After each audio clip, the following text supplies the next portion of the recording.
Welcome everyone, this is John from Not That Media, and in today's video what I thought I would do for the first time is do a horror haul in terms of Blu-rays, DVDs, 4Ks etc. that I have bought.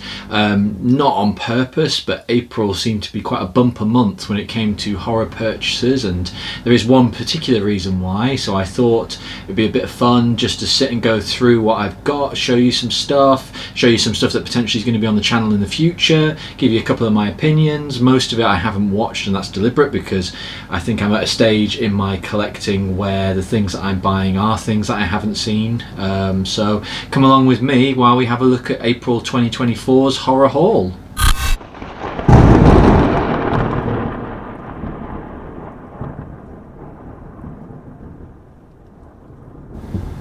So I thought, just to begin with, we'll just get the DVDs out of the way. I've only purchased two, and I'm not against buying DVDs, it has to be said. Yeah, if the edition's good enough, if there's no sign of a Blu-ray or anything like that, I'm absolutely happy to get them, which is why these two DVDs, one is a Region 2 and one is a Region 1, are in my collection now. So not necessarily horror, but it is a dark comedy, and it does feature Danielle Harris, and Christina Applegate is in it. It's a film I've wanted for a very long time. I know people are going to say, oh, it's not scary, it's not horror, but it's on that fringe, that gateway horror in my opinion, which is Don't Tell Mum the Babysitter's Dead.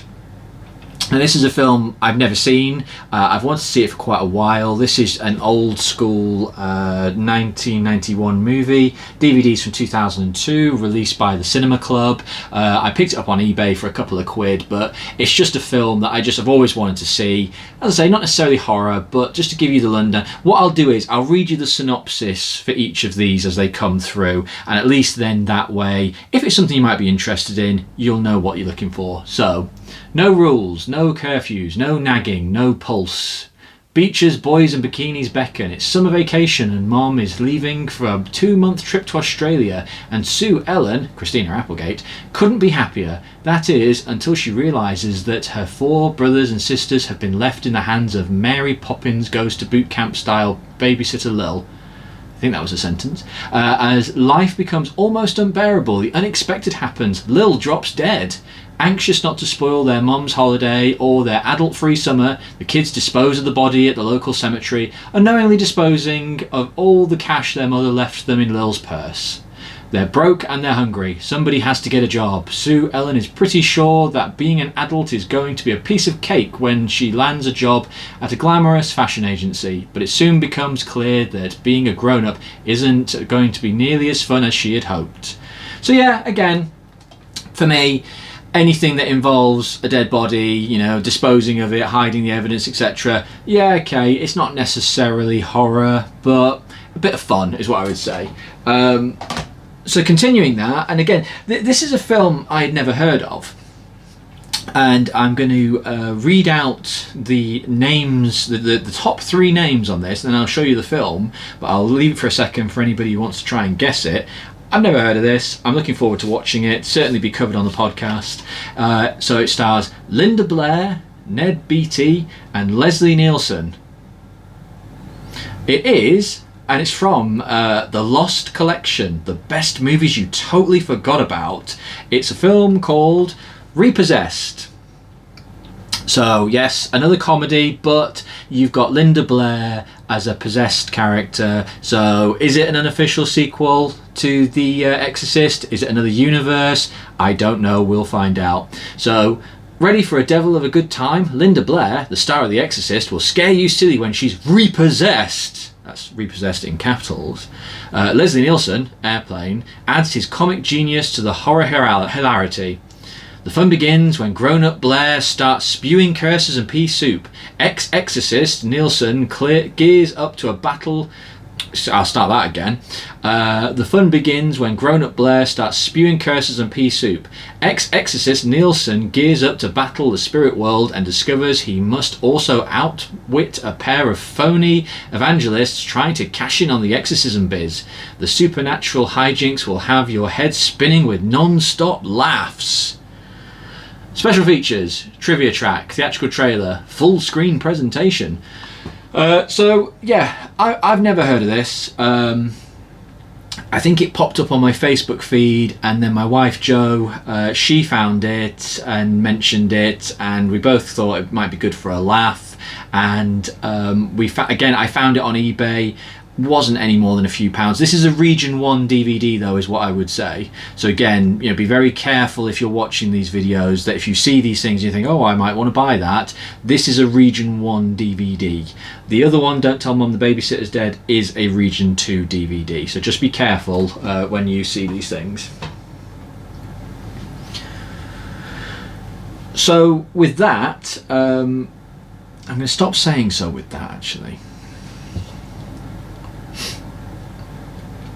Moving on then, before I get a deep dive into the older purchases, I did buy 2 releases that are brand new, released in April. They are 2 films that I have seen. Jo and I both went to the cinema to see it. One we really did enjoy, the other I'd say is a fairly average film. So the first one, which came out, I think it came out on the 8th of April if I remember correctly, is Night Swim. Now, Night Swim kind of came and went at the cinema. The producers of Megan high dive into the deep end of horror with a supernatural thriller. Night Swim, Wyatt Russell stars as a former Major League Baseball player forced into early retirement by a degenerative illness. They move into a new home with his wife and their 2 children.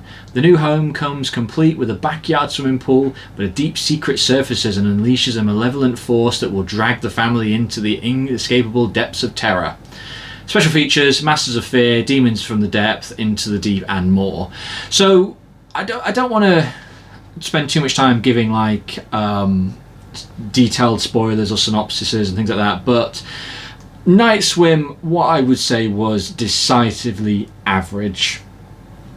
I didn't hate it, I didn't love it. I felt that the film spends way too much time setting up the family and very little time actually setting up the threat, and then it kind of goes a little bit off the rails towards the end of the film. Again, without saying too much, it suddenly kind of becomes something else. Like when you watch the film and you think it's like a cursed pool or some kind of entity in the pool, or is it something else? The film kind of, it feels like it's tiptoeing one way and then just leaps over the hedge into something else. If you've seen the trailer, which is the Marco Polo trailer, if I'm being frank, that's the best bit of the film. You've seen the film if you've seen that. So make up your own decisions though. Don't just assume that because I'm telling you this it means it's not worth watching. Always watch the film yourself and make a decision. But for me, I bought it purely because it's something that I would want to cover in the future, but it decidedly average is what I would say. The next film, which came out, I might have got these the wrong way around actually. I actually think Night Swim came out last week on Blu-ray, sorry, and this one came out on the 8th of April. This one is from Studio Canal, and it is Baghead. Iris inherits a rundown pub with her estranged father and discovers a dark secret within its basement. Baghead, a shape-shifting creature that will let you speak to lost loved ones, but not without consequences. This is a vanilla release as well, is what I would say, moving on to what I was saying at the beginning. This was £15 and there are no special features on this. So that is my critique about this Blu-ray. There's nothing on it, which is a shame, because I actually really enjoyed this film and so did Jo. We had a good time. It's an interesting premise. I would have liked to have seen more of Baghead itself. But it's actually a very fun film. It's a slow build. It's got some good scares, got some great animation. The monster's fantastic. It's probably not going to go anywhere. I doubt there'll be a sequel or anything like that, but I would recommend watching Baghead. It is good, which is why I wanted it on Blu-ray. Absolutely. I did enjoy it and I'd watch it again. So those are the new releases that have actually come out this month. So what I want to move on to now, and I think we'll probably try and go a little bit by the studio first, is a film by 101 Films. It's a film that I haven't seen before. I've never even heard of before, if I'm being totally honest. But I watch, I'm quite a big fan of What Culture. on YouTube, and every so often What Culture drops their horror, or what I think horror I think they call it, or maybe Horror Culture. They have a side channel for horror. And they did the 30 horror films you've never seen but must be watched kind of a thing, and this was one of them.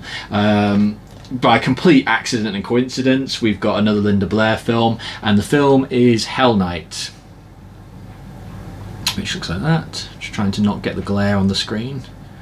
Okay, yeah, and this is 101 Films. So I'll just keep it there. Sorry, first time I've done one of these videos, so I'm just trying to, I want to read it to you, but also I obviously want to make sure it's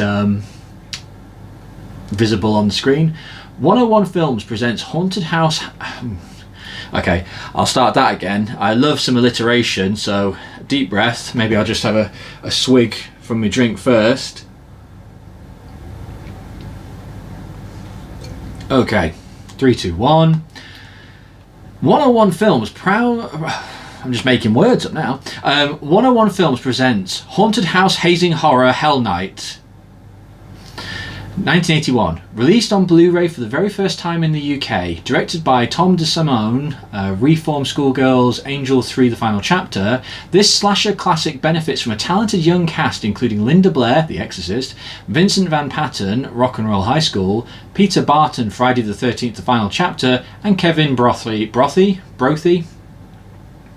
As an initiate rite into Alpha Sigma Rheos fraternity, 4 pledges must spend a night in Garth Manor, 12 years to the day after the previous resident murdered his entire family. 2 of the pledges, Marty and Jeff, ignore the rumours that the now deserted mansion is haunted by a crazed killer, until one by one, members of that group mysteriously disappear. Could this be a part of a fraternity prank? Or is it a demented former tenant seeking revenge? When this seemingly innocent night turns deadly, these college students will do anything to survive.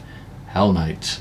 Special features include a 4K scan, but this is a Blu-ray, with minor standard definition inserts to replace missing footage, audio commentary with Linda Blair and the rest of the cast. Linda Blair, The Beauty of Horror. Hell Nights with Tom DeSimone, Peter Barton, Facing Fear, Producing Hell with Bruce Con Curtis, Writing Hell with Randy Feldman, Vincent Van Patten and Suki Goodwin in conversation, Kevin Brothy and Jenny Newman in conversation, Gothic Design in Hell Night, Anatomy of a Death Scene, On Location with Kimberly Crest, Theatrical Trailer, TV Spots, Radio Spots, Photo Gallery. So again, I think as combination of as I get older and the offerings of horror tend to be getting a little bit more formulaic each year. I'm still enjoying like new horror. Baghead, as I say, was great. Night Swim was okay.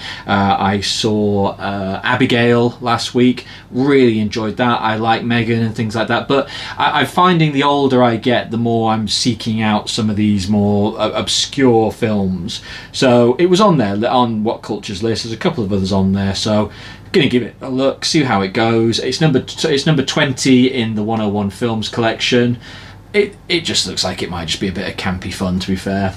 So the next thing I bought, and I'm going to take a little bit of a sidestep away from the studios for a moment, is I have to confess, I don't want to get on my soapbox a little bit, but one of my only complaints / frustrations about Disney Plus is that for reasons unknown, and I haven't seen any reason why, the various spin-offs of The Walking Dead are not available in the UK. So having spent all those years, all those hours, all those episodes watching The Walking Dead, and then being teased with the Daryl Dixon show and Walking Dead Dead City with Negan and Maggie, I was all for these spin-offs. In fact, having had, just a side opinion, The Walking Dead followed a kind of smile approach in that it started really well, went down, and then by the time it got back up to the top, I was reinvested in it. So when they announced all these different spin-offs, great, I'm there, let's go, kind of a situation. So to wait, no communication, no updates, no information whatsoever from Disney, and then buying the Blu-ray player, I eventually decided to take the jump and go and buy, so to begin with, Walking Dead Dead City. So very quickly on this, We've got years have passed since we last saw Maggie and Negan, and the old enemies must now form a tenuous alliance in order to carry out a dangerous mission. Maggie and Negan travel to the post-apocalyptic Manhattan, long cut off from the mainland. There they discover a crumbling city filled with the dead and denizens who have made New York their own. A world full of anarchy, danger, beauty and terror. But as the pair moves deeper into the gritty depths of the walker-infested city, it becomes apparent that the traumas of their tumultuous past may prove just as great a threat as the dangers in the present. And the only special feature is the 2023 WonderCon panel. We have watched this. I binged the whole thing. It wasn't that long. It's only 4.5 hours long. So we sat and watched the whole thing. It was good. I think I don't want to go into too much because I'm conscious that we're already 15 minutes in and I've only done about 8 of my Blu-rays. I will speed up a little bit in a bit, I think. But I think the whole Negan and Maggie relationship needs to be explored. And I think it was teased a lot with this release. Certainly the trailers and everything. It's not really teased. It's not really done, I should say, sorry. It's there, but it's not there at the same time. No spoilers because it is relatively new. It's worth watching if you like Maggie, if you like Negan, if you enjoy the world of The Walking Dead. There are a few new surprises in there. I was hoping for more, but the series ends in a way where I wanted it to be is where we are going in season 2, or at least that's where it is teasing. So the next one, which came literally before I came down to do this video. It's not even out of the cellophane. I won't take it out of the cellophane because it's in a steel book, and fingers and all that kind of stuff, greasy fingers. I don't like to get them on the steel books because they end up getting rusted. This is a steel book again. So Hell Night was Region B, so that is a UK Blu-ray. The Walking Dead Dead City is Region A, and this one is Region A as well, which is Season 1 of Daryl Dixon. Now this is a limited edition steelbook which comes with 6 collector's postcards, and in this steelbook. I really like this book. I think it's quite nice and tidy. I like the image of Daryl. I'm very excited for this because from what I've heard, and I have tried to stay very spoiler free, the enjoyable thing about the fact that no one in the UK can actually watch it is that no one's bothering in the UK to actually talk about it. So it's actually relatively spoiler free. Well, no spoilers, no nothing. So special features has a cast diary and Show Me More, The Walking Dead, Daryl Dixon. So the synopsis for this really quickly. Following his departure from the Commonwealth, Daryl Dixon washes ashore in France, raising the heir of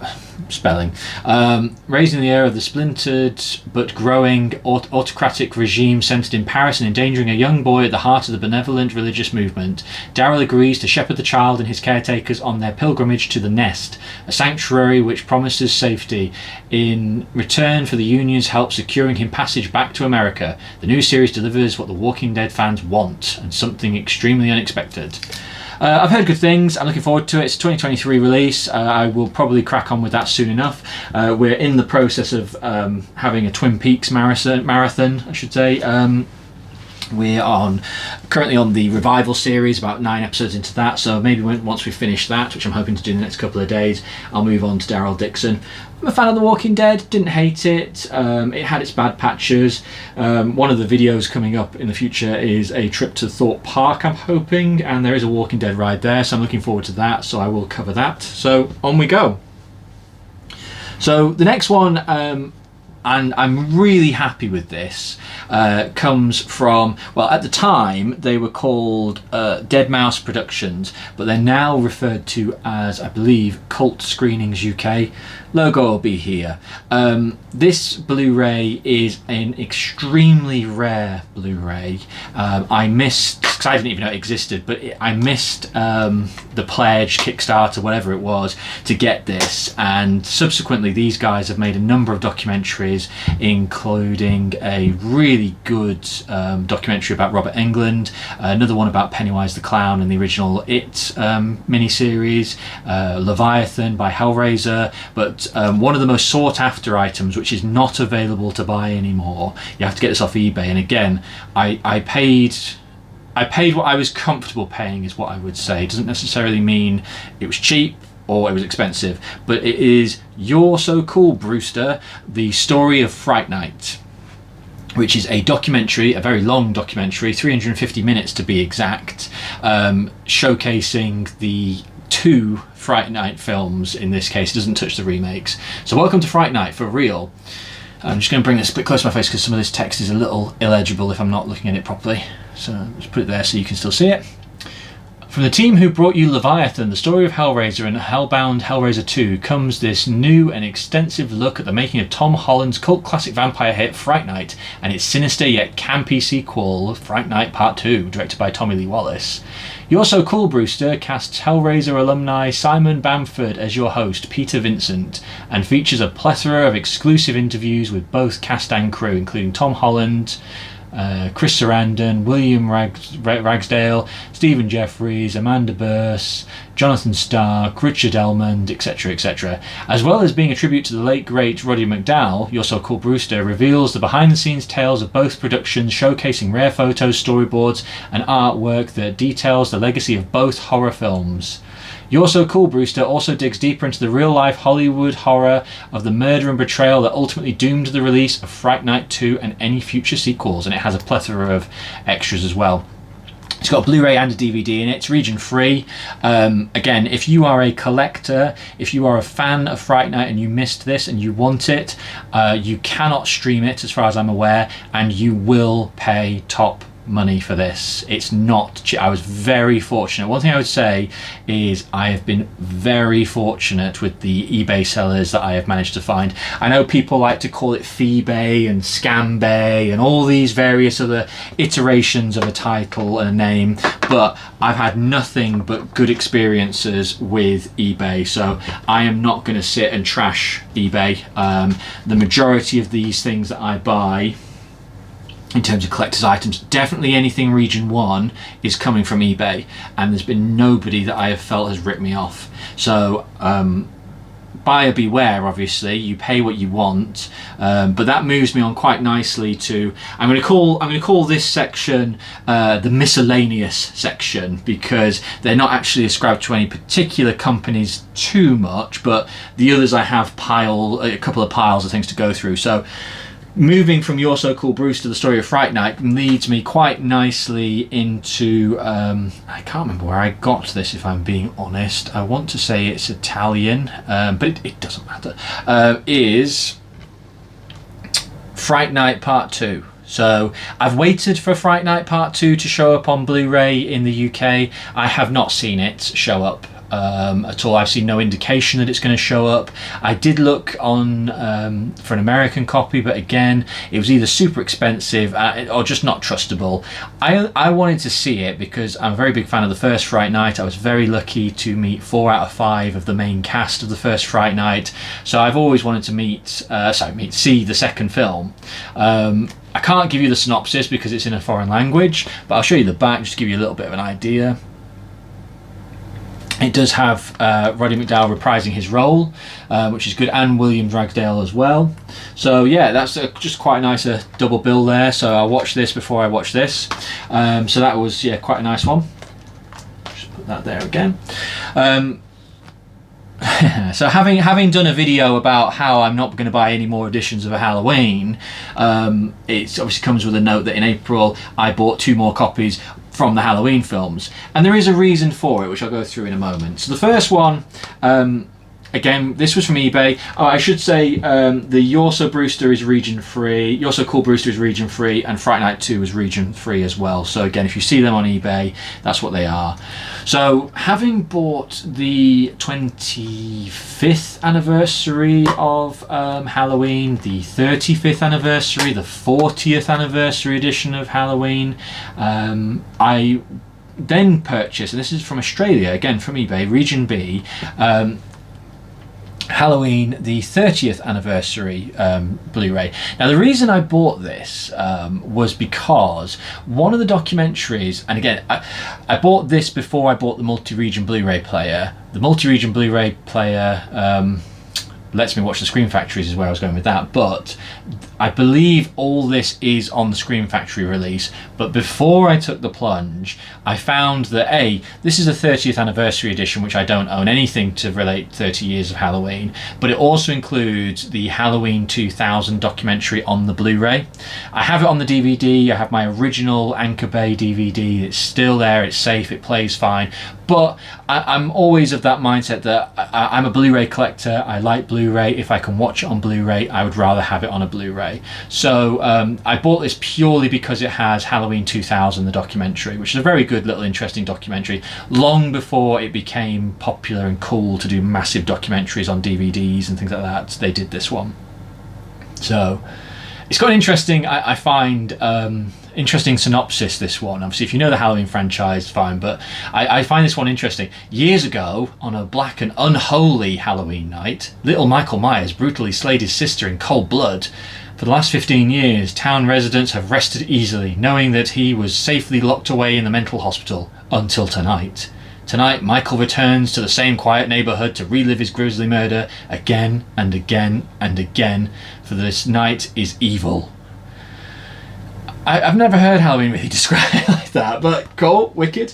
So that's the first one. So the next one, and I have done a video about NSM Records relating to the Halloween 2 Blu-ray, a German Halloween 2 Blu-ray. They also have done, I think they've done one for pretty much every single one, but the next thing I picked up was this one here, Halloween 3 on Blu-ray, and it's a German release again. Now, I wanted this. The seller claimed, this was another eBay, the seller claims that this is unrated, I should say.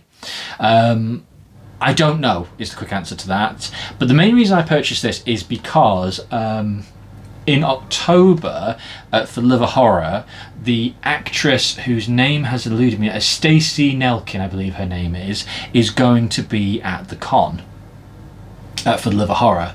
But also, Tommy Lee Wallace, who is the writer and director of Halloween 3, is going to be present. So my plan, as long as neither of them cancel, is for Tommy Lee Wallace to sign my Halloween 3 Scream Factory 4K, because whilst there's no Michael in it, obviously he's synonymous for these things, but with the Halloween franchise, he's the guy who created the original Michael mask, and he had a hand in quite a lot of stuff. He also plays Michael, who bursts through the wardrobe and attacks Jamie Lee Curtis. So he in the horror Halloween terror in the Halloween plethora of people, he's well known. But also, yeah, as I said, I wanted to get something that the actress could sign as well, because it's a little bit of a strange OCD rule that I've given myself recently, but over the last couple of cons, I've tried to minimise one signature to one sleeve. And so as a result, if I'm going to meet two people from Halloween 3, I need 2 copies of Halloween 3. That's just my rule. I know, it's weird. But yeah. Coincidentally, though, Tommy Lee Wallace also directed Friday Night 2. So we've got a Tommy Lee Wallace double bill there, not on purpose, again by complete accident. We've got one more in the miscellaneous section, and I'll just breeze through this one very quickly. So obviously Ghostbusters Afterlife came out, not Ghostbusters Afterlife, well, Ghostbusters Afterlife came out a few years ago. Ghostbusters Frozen Empire came out recently. I love Ghostbusters, real big fan of it, and I was aware of this documentary for reasons that I can't quite remember, but I never saw it anywhere, or when I googled it I couldn't find it. But then I just literally went on Amazon, put in Ghostbusters Blu-ray, and this appeared, and it's called Cleaning Up the Town, Remembering Ghostbusters. Similar to the Brewster documentary, although not made by the same people, this is a definitive retrospective documentary charting the making of Ghostbusters, which features Dan Aykroyd, Harold Ramis, Ernie Hudson, and Ivan Reitman, all contributing to it. The documentary hallmarks the extraordinary achievements made by the filmmakers working in the photochemical era. It reveals a story of ingenuity, innovation, and emphasizes just how ambitious an undertaking the making of Ghostbusters really was. 46 insightful, entertaining, and heartfelt cast and crew interviews accompany a wealth of never-before-seen archive materials. The documentary demonstrates how the filmmakers Oh, I've lost my place. Filmmakers collectively defied adverse time constraints and all manner of technical challenges to make Ghostbusters the movie that inevitably changed film history forever. So yeah, I'm a big fan, and there's been quite a bit of a move recently for movie documentary discs like this. So there's some that I've just bought out of knowing they were coming out. There's a really good Creepshow one, there's a Stephen King one, Living with Chucky, there's a Tom Savini one. So they've been creeping through quite a lot recently, these documentary discs. Like I say, Cult Screenings are at the minute, they're kind of the champions of it when it comes to good solid documentaries, but I haven't seen this yet. I'm looking forward to giving it a go. Although I'm a massive fan of Ghostbusters, the behind the scenes is not really something I've actually ever looked into, for no particular reason. It's just one of those things I've never really had a look at. It's 2 hours and 10 minutes. So just before I go any further, let me just put these. So let's just take a tally so far. So that's 1, 2, 3, 4, 5, 6, 7, 8, 9, 10, 11, 12. That's 12 so far. Next, what I'll do is go through Arrow Video. Now, if you're not familiar with Arrow Video, I've followed them for quite a number of years, as far back as their Dawn of the Dead and Martin releases. They release a variety of things. It's not just horror, but they seem to have found a niche in not only some popular titles, which you'll see, there's a couple certainly in here that you won't be able to say, well, that's a niche film. It's not a niche film at all. They're very popular, but they do deep dives into finding those obscure, maybe forgotten, unloved horror films that, at the end of the day, all films are made equal, and if you can get entertainment value out of it, great, do. So we'll start with this box set from Arrow Video. Is probably no surprise to some people because it's relatively new. The Hellraiser Tetralogy. Now, I already own the Hellraiser Tetralogy in the Arrow Video release. If I move this slightly over here, then I might be able to put the picture up in case. I purchased the Chatterer Special Edition, which came out at the same, not the same time, a couple of months before this. Arrow Video, and I might do this in a future video, Arrow Video have this habit of releasing premium versions, and then this is called like the budget version of it. And I have my opinion certainly on this one and another one I purchased recently, that the quality of these editions seems to have deteriorated a little bit. Certainly with this one, the case is very cardboard, as opposed to normally it's that thicker card, that kind of like, slightly more premium material. But the main reason I wanted this was I love this case. Like, genuinely, like, the colouring of this case is fantastic. I love the image of each of the Cenobites. I just think it stands out really nicely. The Chatterer version is cool, it's nice, it's in a black case. I love the artwork inside it. Again, maybe I'll do a video if anyone's interested in the future. The editions are exactly the same in terms of the content. It's just, I just liked this, and it was in the sale. Arrow Video, if you follow HMV and Arrow themselves, they regularly do sales. So things, I think this, when it came out, I think this maybe retailed for 40 quid, and I want to say I got it for 25. And bearing in mind this has only been out a couple of months, that's a pretty good deal. But the reason I wanted to get it, and I'm not going to go through each of these because they're all Hellraiser, they all come with their own individual cases. And I have to confess, I'm a little bit of a sucker when it comes to individual cases. I like to see my individual films. I like to be able to have them in their own right. I don't know if I think the colours are going to blur that out a little too much, sadly. But they come with, again, I'm not going to go through them now, but they come with their original cinema posters on the inside. So Arrow Video, again, are really good at that. Arrow Video always offer the option to have the new artwork or the classic artwork. And in the case of this one, I love the artwork that's included in these releases. Love the colouring and everything. I'm not going to go through what's on this release because, like I said, we're over 30 minutes into this video and I'm conscious of wanting to get through the rest.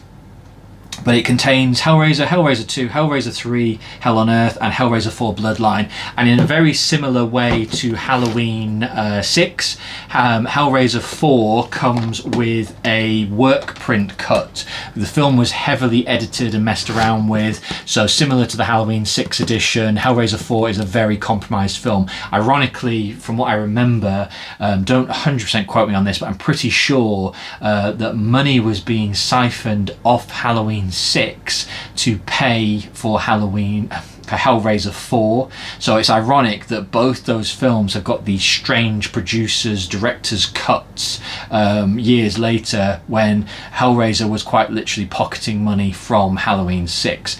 What your opinion of Halloween 6 is your own. I think the film's fantastic. I really love Halloween 6. I like all the Halloweens though, not to show my hand too early, because it's obviously early days on the channel, but to have the work print version of Hellraiser Bloodline, I should say as well, this is a Region B edition. Because the other reason I wanted this is the version I bought last year, the Chatterer face version, was 4K, and when it comes to watching extras and things like that, I always like to have the Blu-ray, because my particular 4K player, I don't know why it does this, but if it's not the film, it makes this really weird buzzing sound when everything else is playing. So you're trying to sit and listen to Clive Barker or Doug Bradley giving an interview, and all you can hear is I don't know why it does it. So again, my OCD, I am not Mr. Moneybags in any way, but if I have the opportunity to own the 4K and the Blu-ray, I will go for it straight away.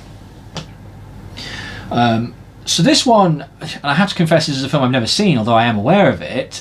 I bought this week, and this is the Flatliners Blu-ray, the original Flatliners. So one thing I would say as well, and you'll notice with the rest of these, is with Arrow Video, if it's a first edition, it comes with a case like this, and it has, this one as well, has a little booklet inside it. So Arrow Video, when they do these kind of editions, they tend to release two waves. One which has got like the premium card casing and on the inside a poster or a book or something along these lines. Or if you find it just on the shelf like that, there's nothing wrong with it, nothing's missing whatsoever, it's exactly the same, it's just not got like the book. It'll just be the vanilla release like that. Again, nothing wrong with that whatsoever.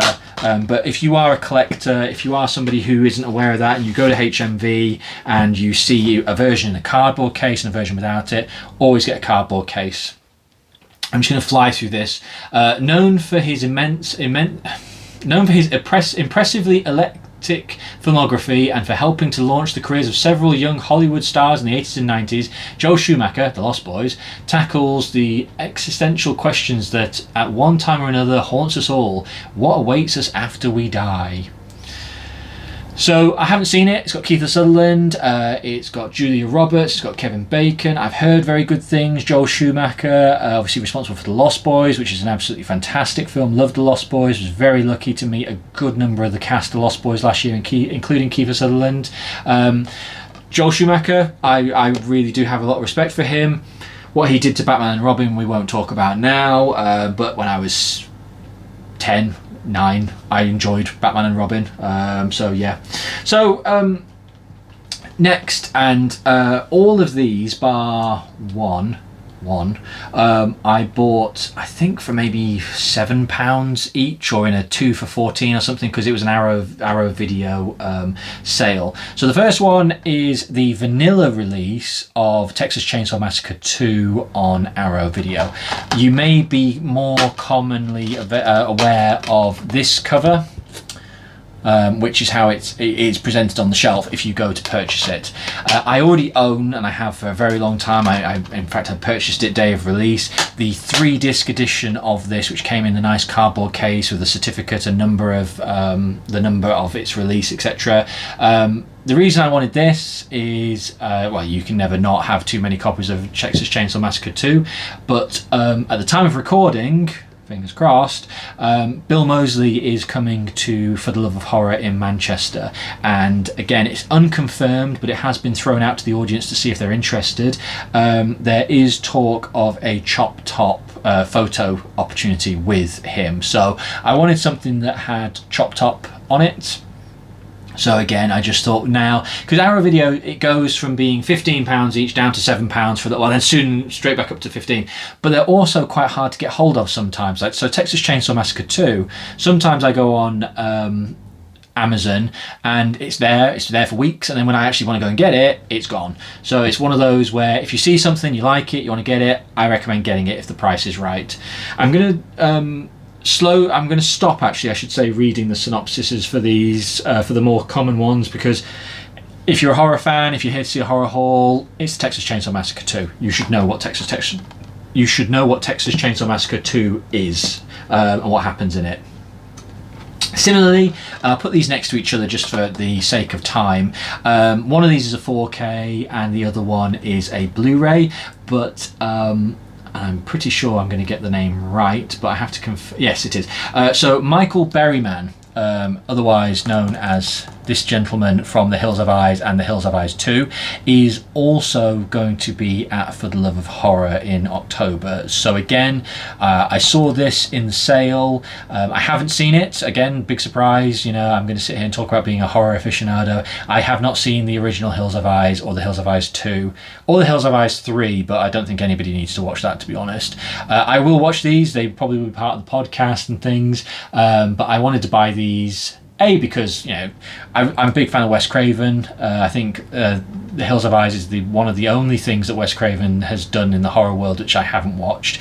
I have to confess, I'm not too into radioactive torture monster kind of things, or cannibalistic kind of things, I should say. I'm talking about, like, I know what it is, I haven't watched it. I've seen the remakes, and I did enjoy the remake. I thought it was okay, but he's there. And one thing I would say very quickly is, obviously, when it comes to conventions and meeting people, there is definite FOMO. I was very, very lucky when I went to For the Love of Horror 2 years ago that an extremely rare Michael Myers was there, and he passed away the month after.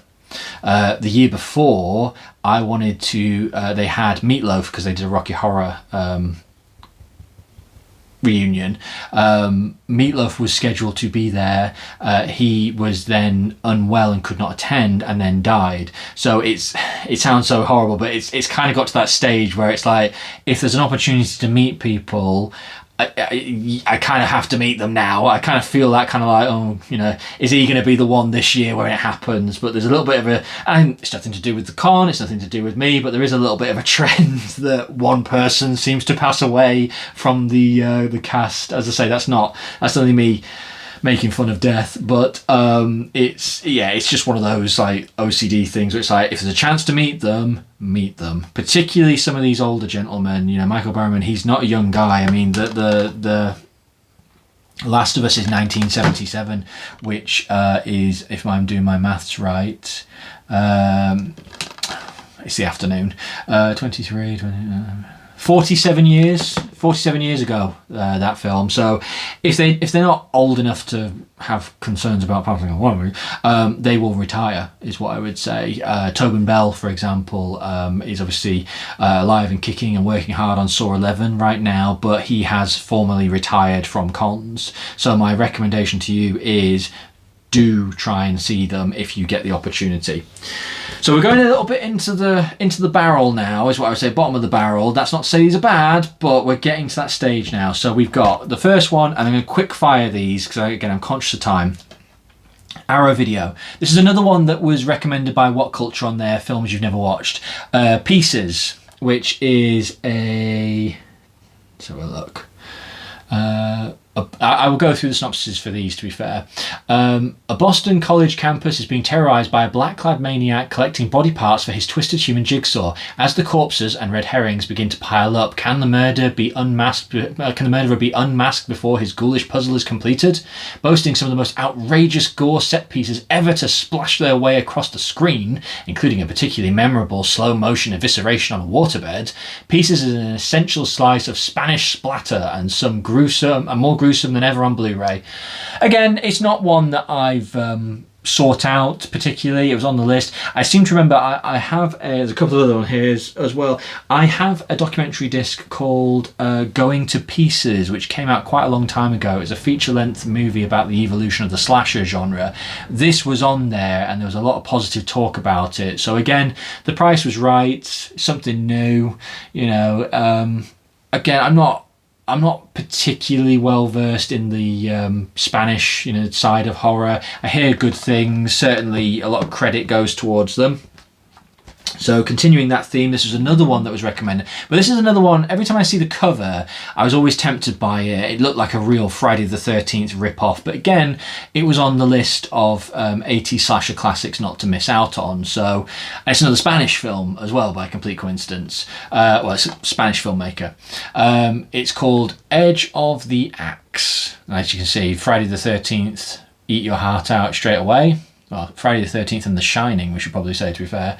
The rural community of Paddock County is being rocked by the crazed exploits of an axe-wielding psychopath who stalks the night in a black trench coat and mask. As the victims pile up, the authorities attempt to keep a lid on the situation, whilst computer whiz kid Gerald and girlfriend Lillian seek to unmask the killer before the town population reaches 0. So they're literally killing an entire town by the sounds of things. Okay. So one thing I'd say about Arrow videos as well, this isn't an Arrow video tutorial, but it's good to know, is always have a look at the back of the cases if you can. So say, for example, this one, Pieces is region B. This is region 3. But they're made by the same people, same company, etc. So I'm not quite sure why that's happened. And then there's a couple of others like that as well. Yeah, so the next two are like that. So again, this is another one. It makes it sound like everything I buy is because What Culture tells me to do it. It's not. It's more just because looking for more and more different things and then just seeing them cheap on the shelf. However, I like What Culture. This isn't a What Culture promo, but I like What Culture. I like what they do. So if they put their neck out and say this is worth a look, well, it's worth a look, isn't it? And sometimes, every horror film can't be Hereditary. It can't be elevated and classy. Sometimes, you just want a dirty burger. It's bad. It's full of trash. It's going to make you feel sick afterwards. But sometimes you just got to do it, which is why these last couple of films and this one certainly fall into that. It's another Spanish producer. Again, no decision to do this, but Deadly Manor, this one's called.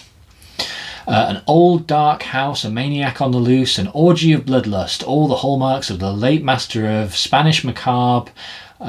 Sorry if I butcher this name. Jose Ramon Larraz are present in 1990's Deadly Manor, the final horror movie from one of the genre's most unheralded filmmakers. Let me just have a quick look at the back of these. Oh, okay, so by complete coincidence, well, it's not even coincidence, it's the same director, Jose Ramon Larraz, if I'm butchering that. It's the same director for The Edge of the Axe. So without even realising, I picked up 2. Whilst en route to a lake, a group of youngsters make an unscheduled stop off at a remote, seemingly abandoned mansion where they decide to spend the night. But the property is full of foreboding signs. A blood-stained car wreck in the garden, coffins in the basement, scalps in the closet, and photographs of a beautiful but mysterious woman adorning every corner of the house. Before daybreak, the group will unwittingly uncover the strange and terrifying truth that lurks behind the walls of the dreadful place.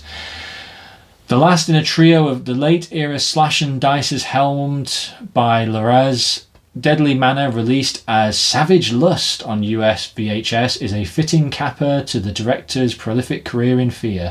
So that's interesting. So I'm going to assume obviously this is the second one. Edge of the Axe. So there must be a third one out there. I'll have to have a look out for that and see what we can get. Again, bought for fun more than anything, bought just to have a good time, have a bit of a laugh.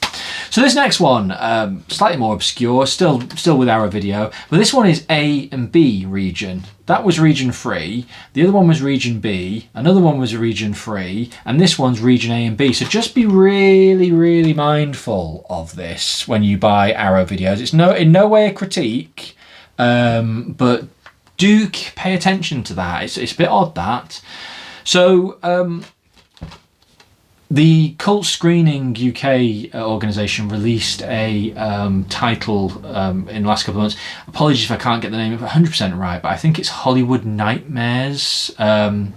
The Robert Englund story, and in that, which is a candid sit-down interview with Robert Englund and numerous other people who've worked with him to go through his career and what went well, what didn't, how he got into this, how he got into that, etc.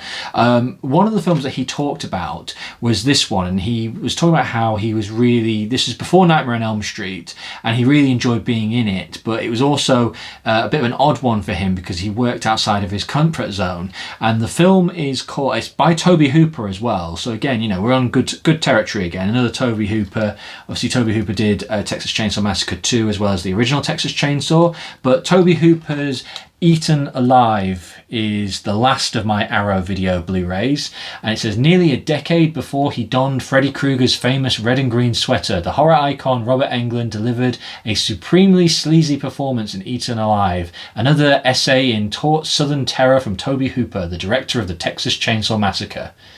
Deep in the Louisiana bayou sits the ramshackle Starlight Hotel, destination of choice for those who like to check in but not check out.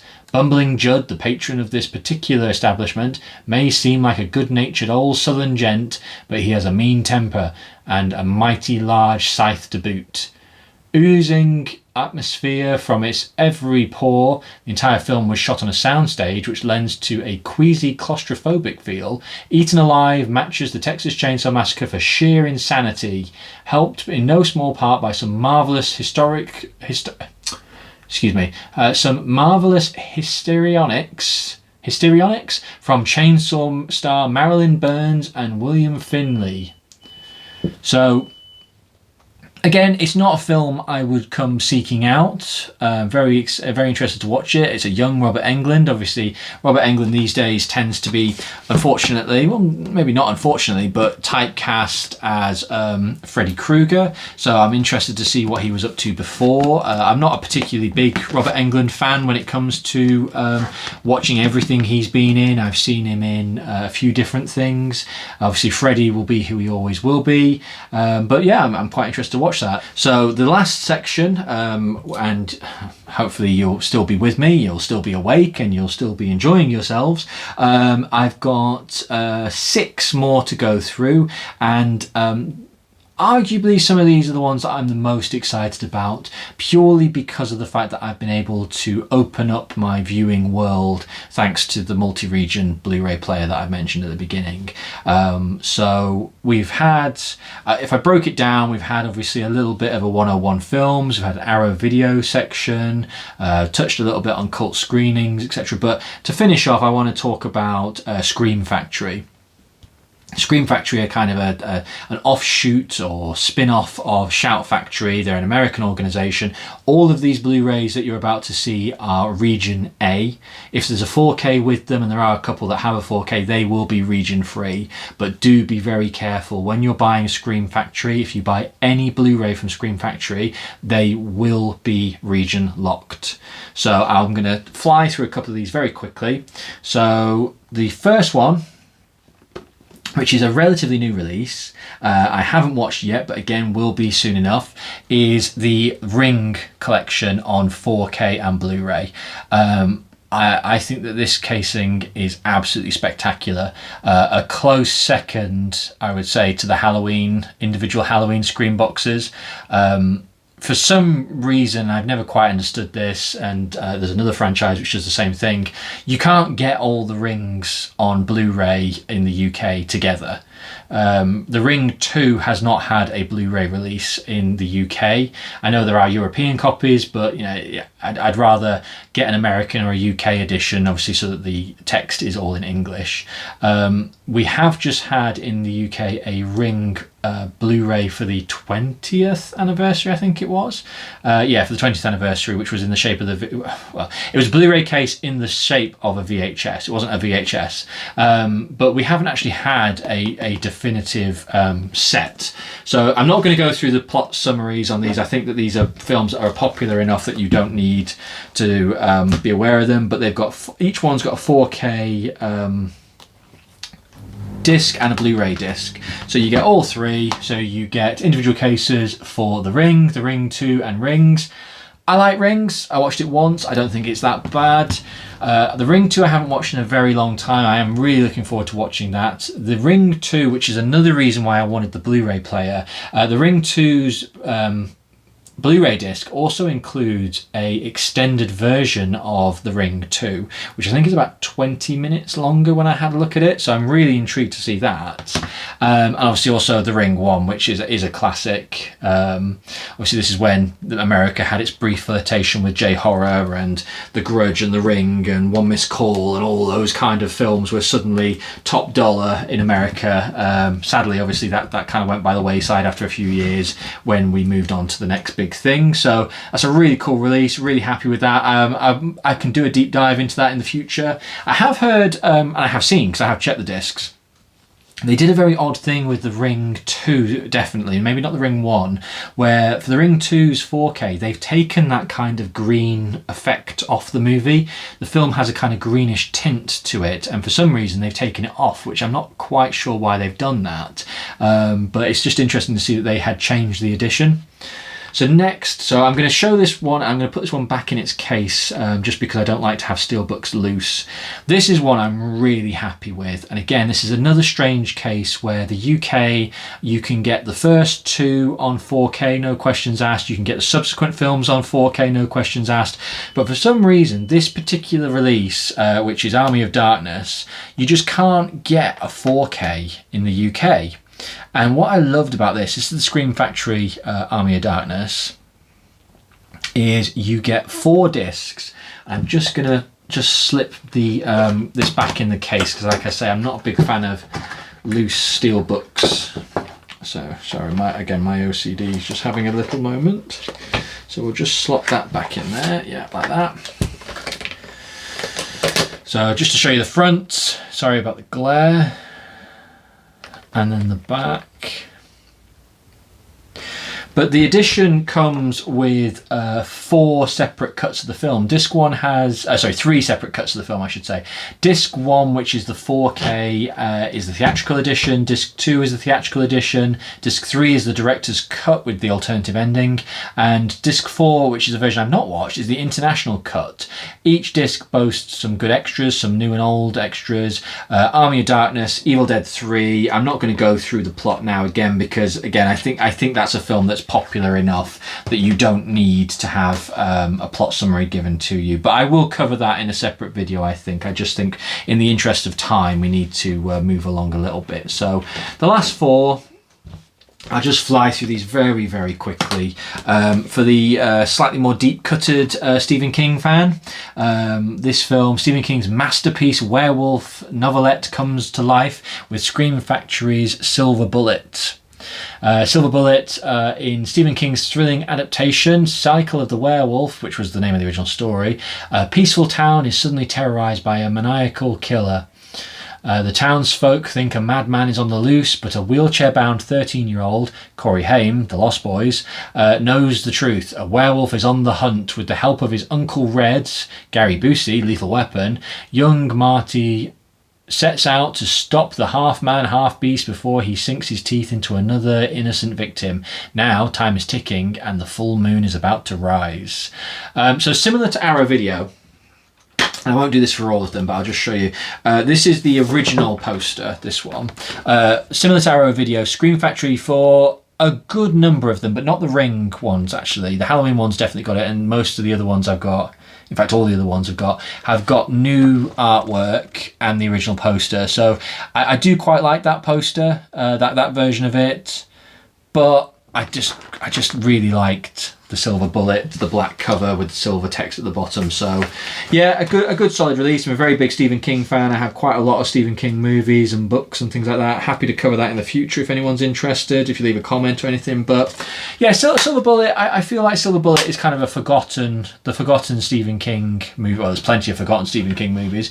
There's plenty of Stephen King movies that need to be forgotten, but Silver Bullet, it's a bit of fun. For those of you who, as I say earlier in the video, I'm on a Twin Peaks marathon marathon at the moment. Any fans of Big Ed, I can't remember the actor's name, or the gentleman who is the main killer in The People Under the Stairs, he features very prevalently in Silver Bullet. So well worth a look if you're a fan of Stephen King or Big Ed from Twin Peaks. So again, another odd one. In fact, the next two do this as well. So the next one is Jeepers Creepers from Scream Factory. For some reason, you can purchase Jeepers Creepers 1, 3 and 4. The fact that 4 even got a physical release is just like insane to me anyway. But Jeepers Creepers 2, which I think is a really good film, and I actually think stands the test of time quite well. It's got Twin Peaks as Ray Wise again. You know, everything's connected. Everything is connected in the Not That universe. The NTU, I'm going to call it. You know, Ray Wise, before he moved to Twin Peaks with Sarah Palmer and had Laura Palmer, he was chasing after the creep. You know, the guy, Big Ed, before he was a trucker, he was a reverend in Silver Bullet. The NTU, it's all connected. Anyway, Jeepers Creepers 2, I think, is a worthy sequel. I think it's a really good film. It's a really good time. Mild spoiler for the future for me. I didn't mind Jeepers Creepers 3. Didn't hate it. I like Jeepers Creepers 2. It's a good film. It's a good time. This is a really good addition as well. I picked it up. It's 2 discs. There's Ray Wise for you there. It's got the alternative sleeve, which is actually more in keeping with the Jeepers Creepers 1 disc cover, but I just like this classic Jeepers Creepers 2 cover. So again, I'm not going to go through the synopsis of this one because I think it's popular enough that we don't need to know it. The Blu-ray's got 2 discs. The second disc has got a plethora of extras, loads of new stuff on it. Well worth a look. I'm really looking forward to going back through that because I haven't seen Jeepers Creepers 2 in a very long time. I own it on DVD somewhere in one of my boxes, but I just haven't had the chance to sit and go through it all. So I look forward to doing a bit of a Jeepers Creepers marathon, to be fair. Okay, so after a little bit of a technical hiccup there, we're back. So this next release, which came out in 1983, it is a little bit of a cult film in that I don't think anybody really these days thinks about it too much, which is a real tragedy because actually I think this film was way ahead of its time, and some of the statements it was making, certainly with its ending, is something that would hold up today. It came out during the boom of the camp-based slasher movies, and that is a Scream Factory edition of Sleepaway Camp. Now this one comes with a Blu-ray and a DVD. Again, this is the original cover on the front. It does have its own new artwork, which I'll show you in just a moment. I really like Sleepaway Camp. I think it's a really good film. Don't expect too much when you go to watch it. It has a very shocking ending. It certainly has enough death in it. It has enough kills in it, but it's not a blood and guts, puke in a bucket kind of movie, which was coming out in that kind of an era. After Friday the 13th kind of shattered the glass ceiling of slasher films. Although I'm a Halloween fan, I openly recognise that Halloween started it, Friday the 13th kicked that door wide open, and everyone was ripping off Friday the 13th. Holiday-based killings were just all over the place. So Sleepaway Camp came out towards, I would say, and this is just my opinion, again, you know, based on what I understand. So from about 1980 to 1983, obviously, there was all these slasher films coming out. Like I say, Friday the 13th, The Burning, not Thanksgiving, that's brand new. Lots of those kind of films, anyway, came out. And I think by 1983, I think the world was bored of it. So I think it was starting to just calm down a little bit, which is why the introduction and advent of Freddy Krueger arriving in 1984 was so important, because these kind of films were sadly becoming to a penny. Everyone was making them. Get a bunch of kids, get them to go out into the woods, get a guy in a mask, get them to carve them up. There you go, you got a movie. So I think it's a shame, because I think Sleepaway Camp actually does stand out from the others.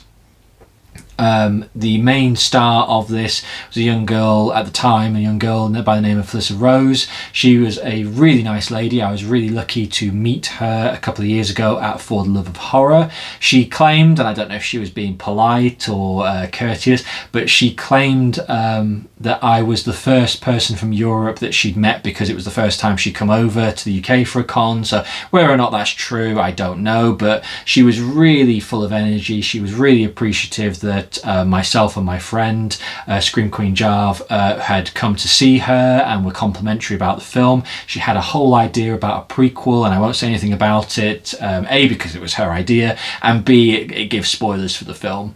In a nutshell, after a terrible boating accident killed her family, shy Angela Baker, Felissa Rose, went to live with her eccentric Aunt Martha and her cousin Ricky. This summer, Martha decides to send them both to Camp Arawak, a place to enjoy the great outdoors. Shortly after their arrival, a series of bizarre and violent accidents begin to claim the lives of the vicious campers, of the various campers. You can tell it's been an hour. Has a dark secret returned from the camp's past, or will an unspeakable horror end the summer season for all?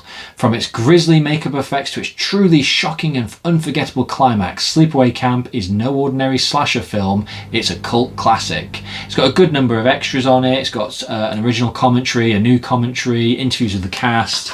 I'm really happy I got this. Again, as I said before, or I'll say again because I'm not sure how much of the first part of that video was recorded before it turned itself off. For some reason, Sleepaway Camp 2 and 3 are commercially available via 88 Films in the UK, so you can own Sleepaway Camp 2 and 3 on Blu-ray. Sleepaway Camp 1 has never got a Blu-ray release in the UK, and I just don't understand why. I don't know if maybe there was some problems, or maybe there was something to do with the production. I never know with these kind of things. They did release it on a DVD box set as a trilogy, which I was lucky to pick up from eBay, but they were original copies, so the quality of the image wasn't great, they hadn't been cleaned up, very little extras. I think it had the commentary on it. Sleepaway Camp 1 is a serious film, whereas I think its sequels go slightly more into the absurd and silly. It's worth watching. I'll show you the other cover anyway. So there's the Scream Factory cover, just make sure you can see that. Yeah. It's obviously depicting Angela there and going through there. The back, in fact, they are actually different covers, so you should just see the back as well. And then if you turn it over for the original, you can see there's different depictions.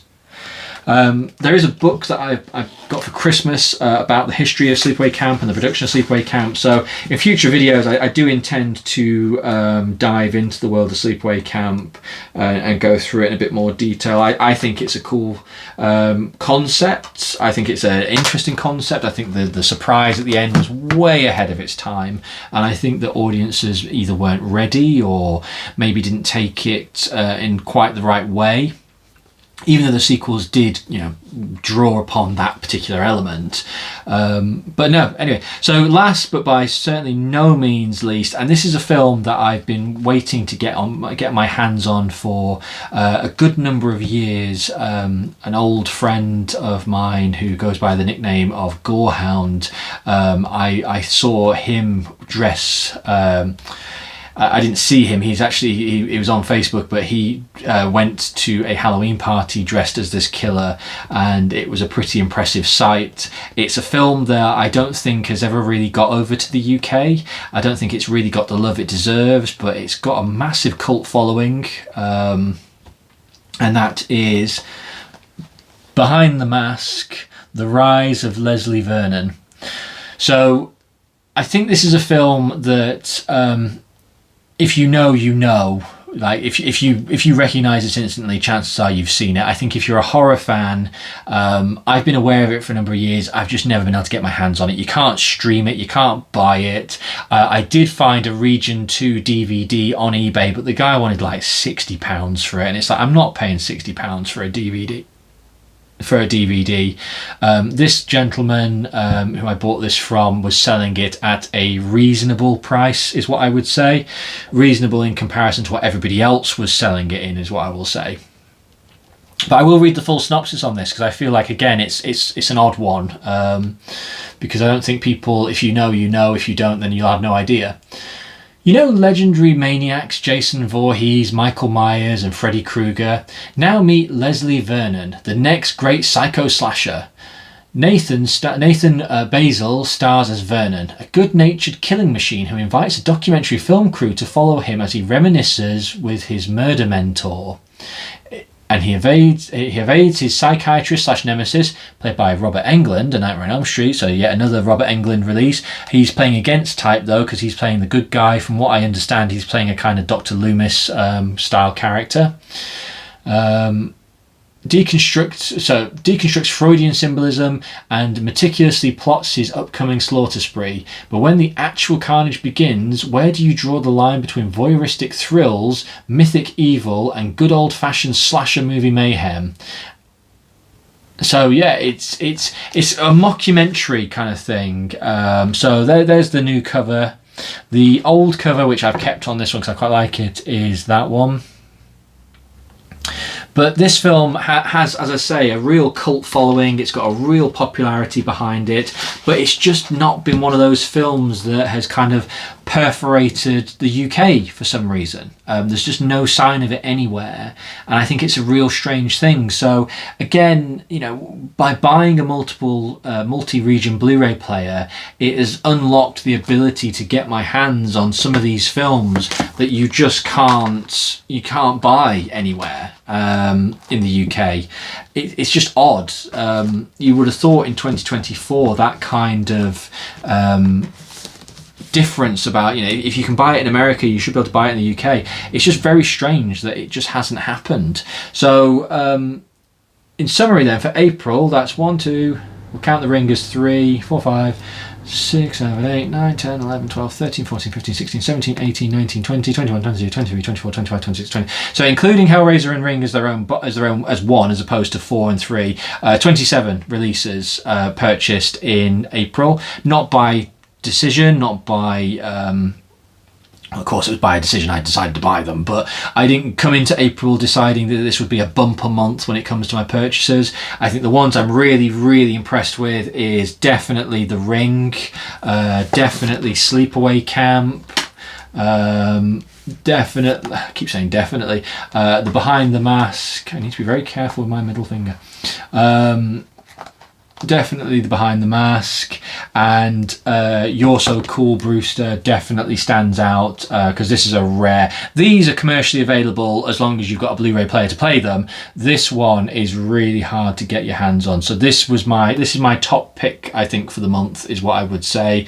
Really happy to hold that, but really pleased to finally be able to get my hands into the wonderful world of Scream Factory, because I, as a fan following these kind of things on Facebook, I'm always kind of envious when I see these releases being announced, and I always think like, oh, if only I had a multi-region Blu-ray player, if only I had that. I took the plunge. As I say, be very careful. Just to give you a very quick side tangent, if you're going to buy a multi-region Blu-ray player, do make sure you check out the seller first.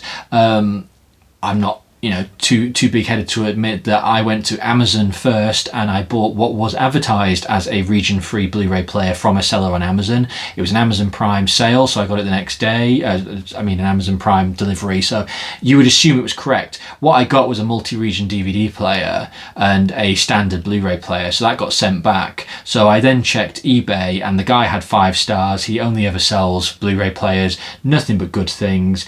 Had it bought, had it the next day. So again, a lot of hate towards eBay, and I get it. I understand why people don't like eBay, but eBay's done nothing but good for me over these last 2-3 weeks. Even before that, last couple of months, to be fair. I recommend eBay. You just got to be smart when it comes to pricing. If you know a DVD, if you see a DVD like this, as I say, this Brewster, this DVD, I've seen this DVD going for £200. I've seen it going for £75. So when I see how much I paid, which I can't quite remember, I want to say 35. I might be wrong in that. I might have paid a few quid more than that. But if you see a DVD going, or Blu-ray going for £200, £100, and someone's selling it for 35, 40 quid, great, good. But if you then go and buy, if you're then somebody who sees a £200 version and buys it for £200 and then complains that they bought it, you're the master of your own destiny when it comes to eBay. If it's too expensive, don't buy it. If the price is right, buy it. You know, I don't want to get on the soapbox when it comes to eBay, but I see a lot of bashing of eBay. But actually, if you find the right sellers, if you follow the right things, you find some really good stuff. And like I say, I'd say 80%, no, 60%, 60, 70%. yeah, 60%. Let's say 60%. To be fair, looking at this, 60% of my April purchases came from eBay, and not one of them are a problem. They're all good. They're all great stuff. So anyway. I hope you enjoyed this video. If you did, please do give it a like. Please do subscribe to me for future videos. It's not just going to be collection updates. I do unboxing, some theme park stuff. I have lots of plans for things like book versus movies, different cuts of things, deep diving into horror, podcasts coming in the future. Me and my wife going through all things horror and having a good time doing that. Give us a like, give us a subscribe. And if you enjoy what you see, I hope to see you again. And if so, until the next time, stay scared.